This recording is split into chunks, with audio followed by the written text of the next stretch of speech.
it's supposed to be, a very resilient, fast-growing mulberry, and the leaves obviously are usable in lots of ways. You can use them as chop and drop, but you can also eat them.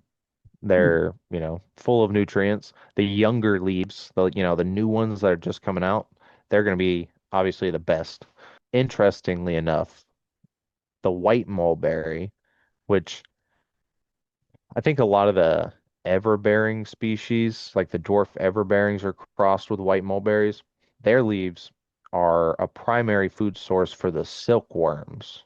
And so, like in China, that's how they would produce a lot of their silk, because they would farm these mulberry trees, and then, the worms would just live on them, and then they would harvest the silk from the worms. Ladies and gentlemen, grab your gloves and get your compost ready. Stepping into the ring is the perennial powerhouse, the sultan of soil, the beast of the beds, where permaculture reigns, food grows wild, community roots run deep, and yes, the garden punts hit hard. Freedom starts in the soil. This is the Guerrilla Gardening Show. Welcome back to the Guerrilla Gardening Show. I'm Mike with Mike's in the Garden. That's Sam from Central Florida Abundance. What's going on, Sam? What's going on, Mike? What's going on, y'all? Been out in the heat today, and I mean, I'm sure everybody that's been working outside this time of year can relate to that experience. Just the need for shade, you know.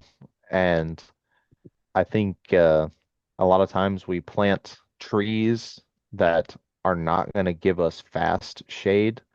They'll give us shade eventually, but they may be slow growing trees, our avocados and even the loquats, really. I mean, they take a long time. Not hundreds of years, but it's not going to be next year. And so I think today it's time we talk about a tree that can bring a lot of shade pretty quickly, really, and produce a ton of food and, you know, different resources in other ways.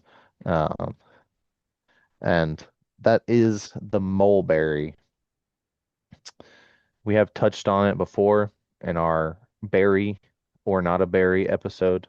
And the mulberry was not a berry, but it is a great, a great tree here for Central Florida.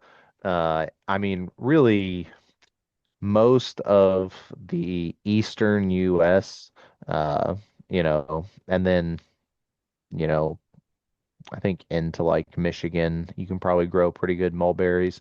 There's some desert mulberry species that I don't think have much fruit on them, but if you live anywhere that gets a decent amount of rainfall, you can probably grow mulberries. They are deciduous. Uh, they are all inclined to lose their leaves over the winter for the cool season, so they can handle snow, but they also can handle the droughts that we go through during our winter months pretty well here. Yeah, when we got that, 100-year freeze or whatever this past winter, and I lost a ton of trees, mangoes, avocados, um, guava, things that usually do okay here. And within a week, both of my mulberry cuttings not only had leaves, but within like 2, 3 weeks, they were putting out fruit too. So, um, Oh yeah, they're not bothered. I mean, I don't know yeah, what temperature it would take to like actually damage them from cold. Probably below zero, I would imagine, because I mean they do exist in a lot of snowy climates.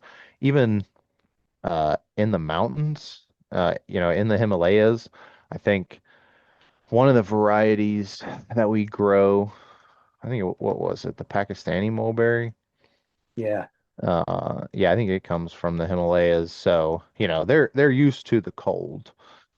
Um, but they do, I mean, naturally come from a lot of different places. Um, there's about 19 general species of mulberry, but the three main ones that are going to be our like, crosses for cultivars for, our fruit bearing plants. There's the Morris nigra, Morris alba. Morris nigra is the black mulberry. Morris alba is the white mulberry. And then the one that's native here in the southeastern U.S. is Morris rubra, and that's the red mulberry. And the red mulberry, just so all of y'all know, does not ripen red. Uh, it's like a purple. It really is very similar in color to some of the black mulberries. So don't use that to decide what kinds you got. But I have seen while working around in a lot of Central Florida yards that a lot of people just have mulberry trees growing in their yard and maybe they didn't even know it. Yeah, yeah, for sure. Uh, I don't know if you've seen them around the neighborhood. Have you ever seen any just grown wild? Not that I know of, but before this year, I probably wasn't as aware of what the leaves and the tree themselves look like. But yeah, I bet if I went on my normal walk that we used to go on, I'd probably see a bunch of mulberry trees. Yeah, and I mean the leaves are very distinctive. They're very large leaves. Sometimes they'll be lobed. They'll have three lobes on them, but they'll always have one pattern or the other. And we'll get into some uses for the edible leaves later. But what I wanted to say was, when you're walking, sometimes there'll be dense stands of oak and, other trees, depending on what the area is like. And the mulberries, I've seen some red mulberries.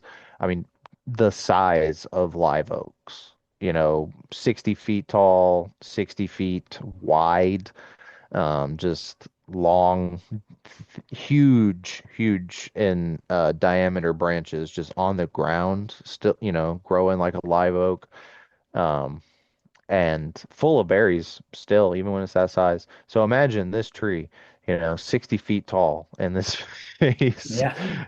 with a trunk like 6 foot around. I mean, this was a Uh, 2 foot cutting that's been in the ground maybe 2 months. So look at how, I mean, it's easily 4 feet tall now. oh yeah, that's one of the cuttings that I gave you Um, Maybe. because it's You gave me two that large cuttings. leaf. Yeah, you gave me two Okay. cuttings. One died, and then I got a cutting from someone else. So these are two different Okay. varieties here. Um, I got some ants down there. You can see my moringa biomass, but um, yeah. So maybe the one that we just previously saw was the one from you. Um, Okay.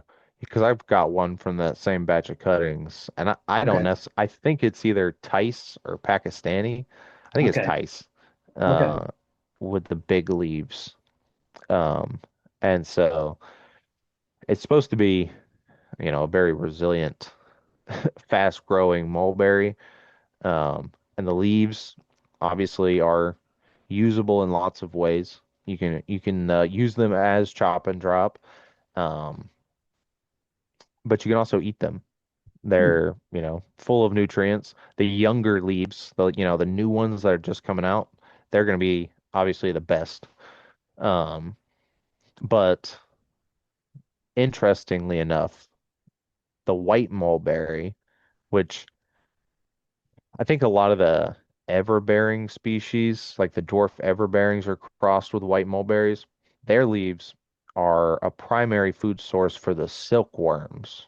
Hmm. And so like in China, that's how they would produce a lot of their silk because they would farm these mulberry trees and then, the worms would just live on them.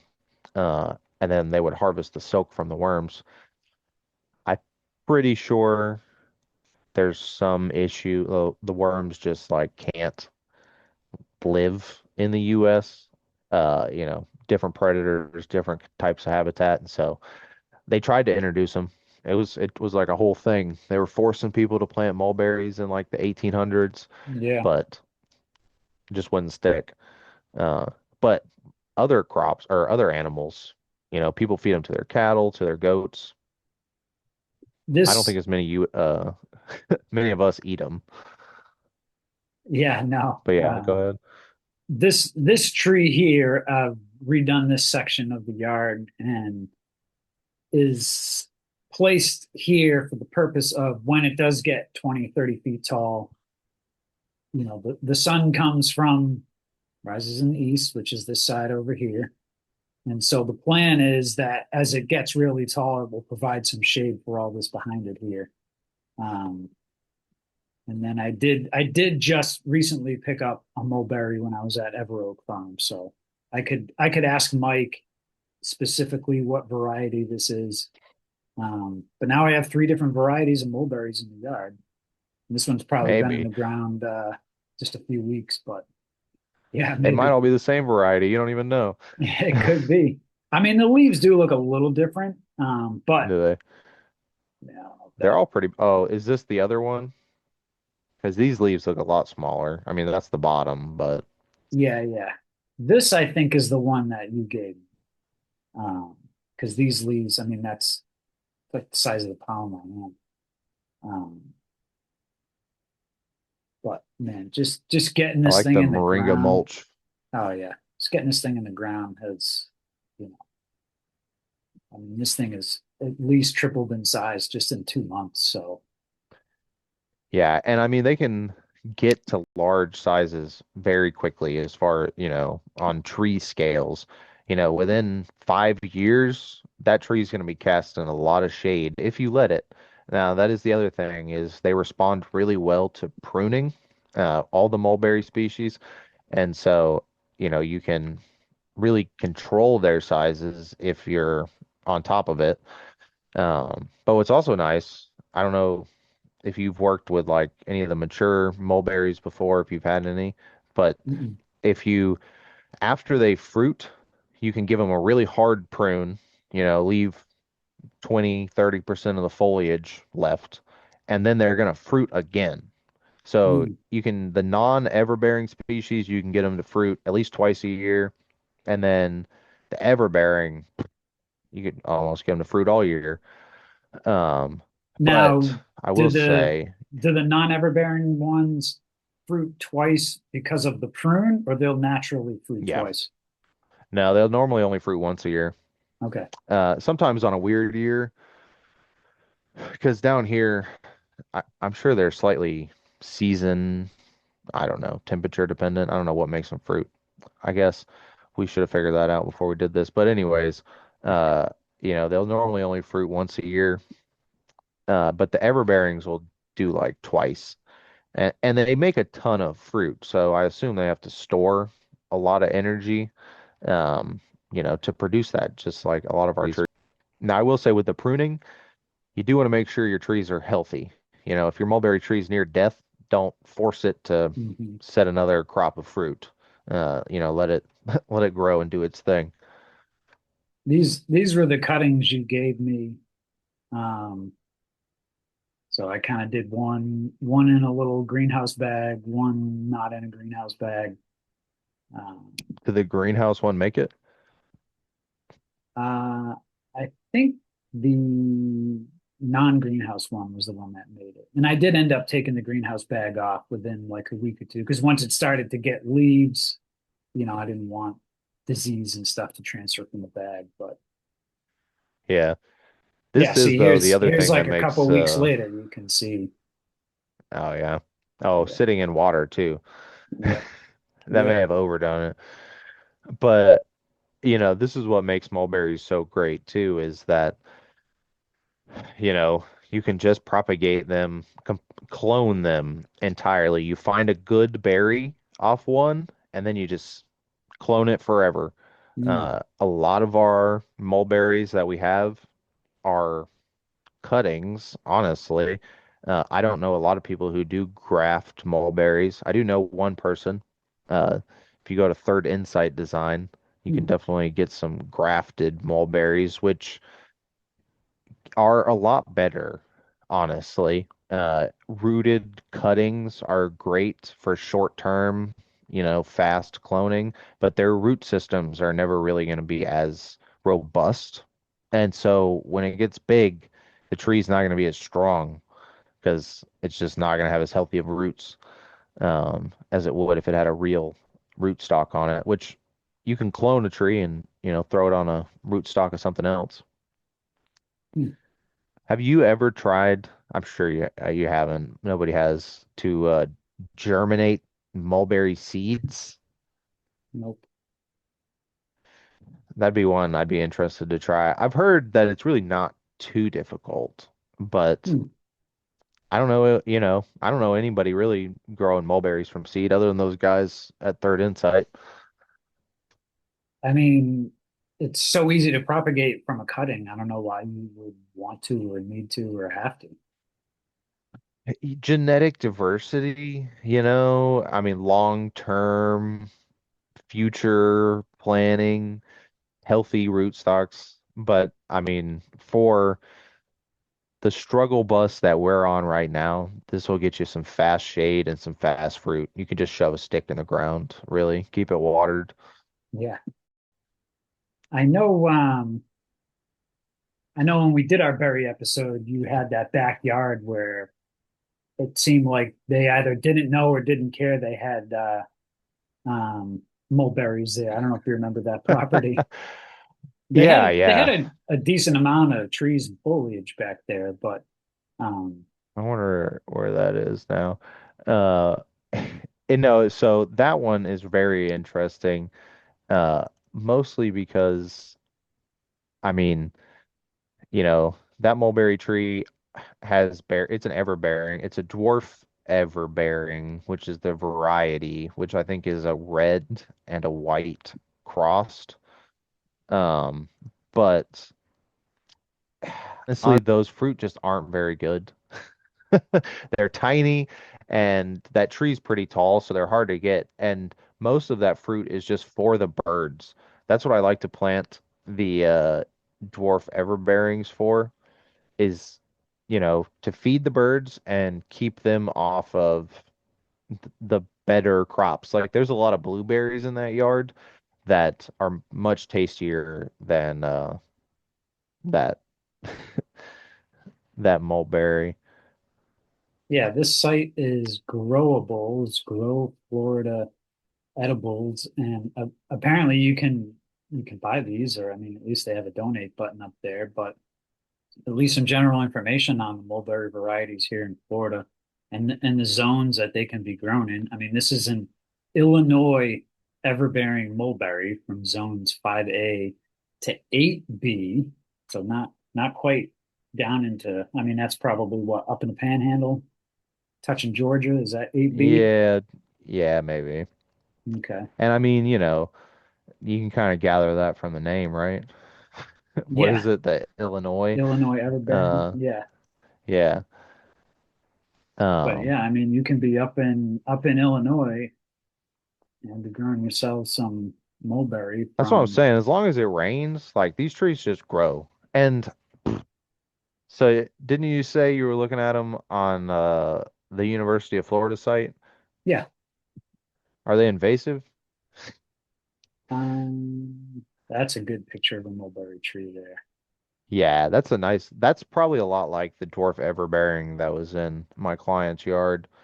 Um, my favorite variety, I would say, is, well, before it was the Pakistani, which is I think Pakistani and world's best everbearing are the same, but it's Hmm. like a larger everbearing mulberry, and that one's really good.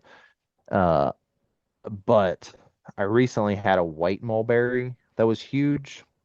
And I don't even know what the variety was. It was like Himalayans or something. And it tasted like a cantaloupe and it was amazing. And so I haven't got any of those to grow yet, but now I'm hooked on that. So this is saying there's deciduous and dioecious.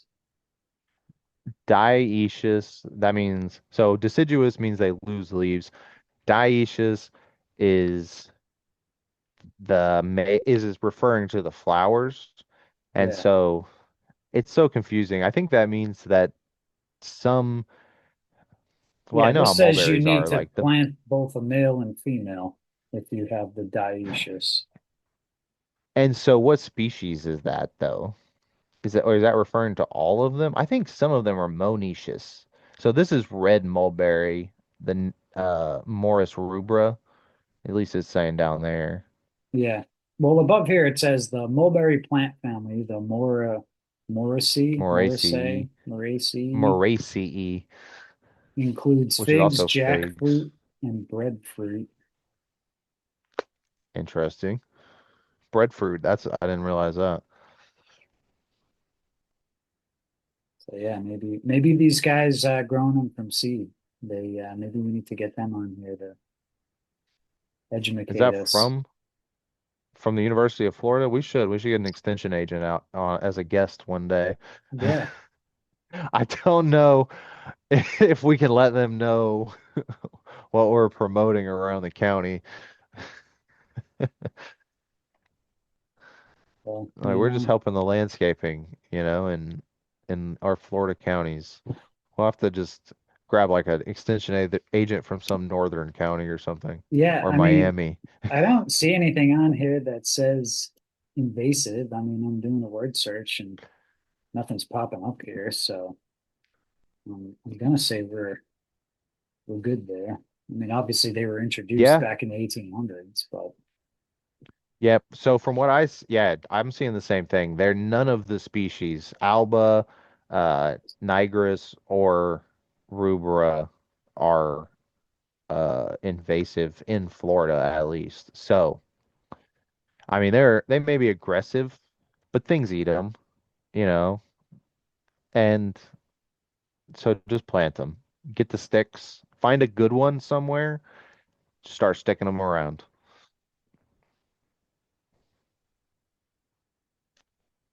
I can point you to two really nice ones in Sarasota. I need to list them on that plant website. What was that? You should pull up that website you had before. What was that called? yeah, it was called fallenfruit.org. It's bringing on up.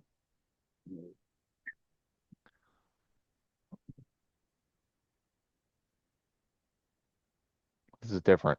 Fallen fruit. Okay, so maybe it's My dogs fall decided to join us. falling fruit. You found the same website I did, Yeah, didn't you? yeah. And I guess definitely not what I'm talking Don't worry, y'all. That's why about. we're All not right. sharing it. There it Yeah, is. Yeah. this one definitely looks a lot more about what we're talking about here. So yeah, if you want to share it, you look in your area and then I'll check out my area. Can you search by species here? Yeah, they're all over on the side. Um, Hickory. There's mulberry. Only one listed. Am I where at? a porcelain berry. Okay, so One mulberry in Lakeland. It better not be at Hollis Gardens.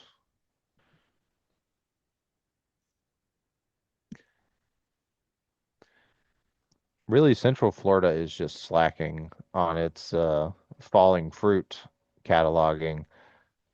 yeah.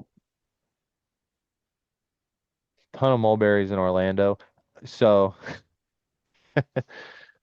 uh, Oh yeah, where I live 22. in Lakeland, there's a town just south. Can you find Lakeland on this map if you want to zoom out? Yeah. Uh, okay. So we're gonna start in that city just for dramatic effect, but just go directly south of Lakeland here. You want me to click on You can anything? see. Because it's not showing any. Yeah, Click I on know it's all. not showing anything yet, but just Okay. look directly south of Lakeland, and there's an intersection along that Oh yeah, road, mulberry. 60. Yeah. Yeah, yeah, isn't that an interestingly named town? And we've got zero I mulberry click on trees. mulberry. Where is it? It's not in mulberry. No. And I mean, I know for a fact that there's definitely quite a few wild mulberries, even along that intersection we can see on the map. So we definitely need to get to cataloging because a lot of these, especially with the mulberries, it's not necessarily a place that's just good to go harvest fruit from. You know, it's a place to go get a cutting, and if you find a really good fruit, save those genetics.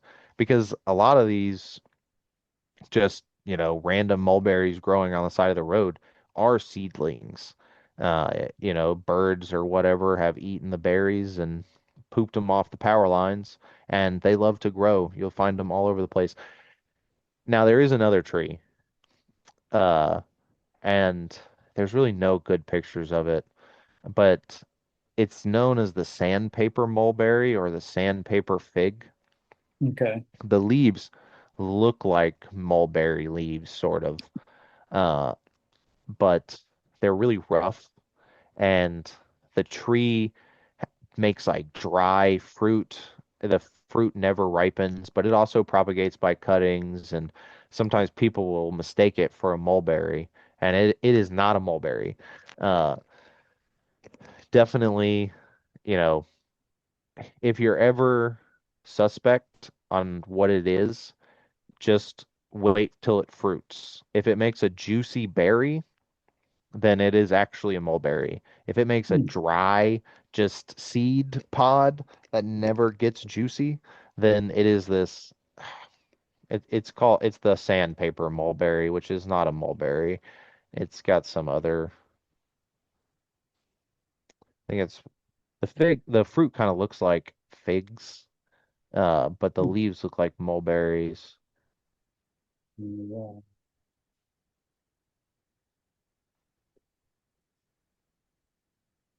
Paper mulberry, yeah, that's what it is, and it's in the same family, the Moraceae, but it's Yeah, they huh, do look like figs. Hmm. Browsonetta pipifera, maybe. But yeah, so don't let it. Yeah, there you go.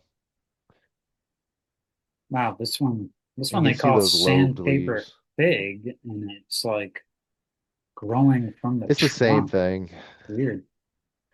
Yeah, I don't know. I was looking at the pictures earlier, and none of the pictures really like do justice to what it looks like. It also Yeah. spreads underground by runners.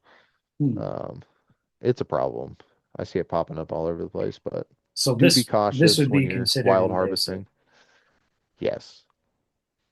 And well, I was going to say and useless, but that's not fair because it actually is a great plant to make paper out of. Uh, Hmm. and so, we just need to harvest it more. Get back into paper making. Keep it under control. Yeah. Well, yeah. Again, we're promoting fallingfruit.org. Fallen fruit, somewhere different. Somewhere Um, different. I don't know. but yeah, definitely a good resource, especially if you're traveling to another city or if you're, trying to find some place to maybe propagate something. I mean, I don't know how much of these are propagatable. I don't know what a silverberry is. There's elderberry on here. Um, Elderberry is lantana. That's very yeah, unsettling. yeah. Fajoya. Guys, we're just not doing a good job. The guerrilla gardeners out here, like Lakeland has like 19 fruit trees total listed, and 14 of them are in a botanical garden that the city has planted. So come on, let's step it up, y'all. Good luck trying to get I that. guess I need to also. I've got something. Oh, okay. There was one right next to my house, Was there? Oh and no. it uh, it I mean, do said you want me to put free your address GAN. in? No, no. Oh, It Freegan. said Yeah, what's free that? GAN, Yeah. dumpster edibles. Yeah, that sounds about right. Freegan is Uh, a person who embraces an anti-consumerist lifestyle, striving to participate minimally in the conventional capitalist economy by recovering wasted goods, most notably through urban foraging or dumpster diving, if we really want to call it what it is. what if we could change the definition of urban forest or foraging to actually foraging wild edibles from urban areas? Yeah. We So could, I guess it's a combination of free and vegan. That's what freegan oh is. God. Yeah. Well, I didn't mean to offend anybody then. Don't come at me. Well, they're too busy in the dumpster, Sam. They won't be watching this. So I'll be in the avocado tree just waving at them from up there. Like, you want some? These are fresh. well, I'd Uh, say a year from now we can do. Well, maybe it doesn't have to be a year from now, but we should do a follow up when our trees are fruiting a lot more. Maybe we add to the falling fruit website, and Absolutely. People can come I to the wonder how these would church do next to around a my house. retention pond. Very well. I can tell you Yeah, that. yeah, the birds would Anywhere love there's them. water, mulberries will grow. Remember that, y'all. Okay, well, let's get some more So cuttings because I got some work to do. So, but, we got to get you some new varieties. We got to get you a white one. yeah, for sure. Cool, Sam. Good stuff on the mulberry. I'm sure we could do a whole series on mulberries, but if We'll have another somebody one when they're fruiting. if somebody And wants you to what were we gonna say? I was going to say, if I was going to say what you were saying, basically, if you want to find out how to grow mulberries and where you should plant them in your yard, you can reach out to Central Florida Abundance. I'll set you up with a consultation, and maybe we'll even teach you how to do cuttings. Maybe one day we need to do an episode just on cuttings and how to root that. But reach out, Instagram, Facebook, shoot me an email, and we'll get you on the schedule. Cool. And if you want to, you can follow me at Mike's in the Garden, mostly posting here on YouTube. And if you made it this far and you're watching on Mike's in the Garden, you got to make sure you go over and subscribe to Sam's channel as well. And if you want to offend some New Yorkers, I mean, now that yeah, okay, Oh okay, no, too offensive. It blurred out. yeah. You know, if you want to offend some New Yorkers, they just won the basketball Oh yeah, championship, so they can take it right go now. Knicks. Yep, they can take it. So you can head on over to the Etsy shop, get yourself a shirt, support the channel. Sam, we'll catch you on the next one.